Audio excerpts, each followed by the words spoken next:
একটি গুরুত্বপূর্ণ মাসআলা, কেরাতে ভুল হলে কি সহু সেজদা দিতে হবে কিনা। কেরাতে যদি কোনো ব্যক্তির ভুল হয় আর ওই কেরাতে ভুল হওয়ার কারণে যদি কোনো ব্যক্তি তাকে লুকমা দেয় আর সে লুকমা গ্রহণও করে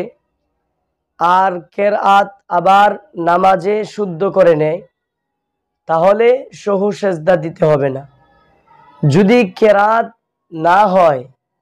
কেরাত যদি এমন হয় যে তার কেরাতেই হয় না, সে কেরাতেই বলতে পারলো না, তাহলে সহু সেজদা দিলে হবে না, তার নামাজেই ফাসেদ হয়ে যাবে, নামাজেই ফাসেদ হয়ে যাবে, নামাজ নষ্ট হয়ে যাবে।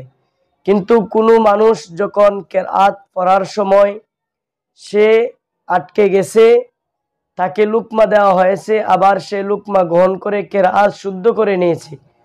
তার কেরাত শুদ্ধ হয়ে গেছে, কেরাত পড়া হয়ে গেছে, তার কেরাত যদি পড়া হয়ে যায়, ওই লুকমা দেওয়া ব্যক্তির যে লুকমা দিয়েছে ওই কেরাত শুনে যদি তার কেরাতও শুদ্ধ করে নেয়, তাহলে সহু সেজদা দিতে হবে না। সহু সেজদার বিষয় হচ্ছে যে ওয়াজিবে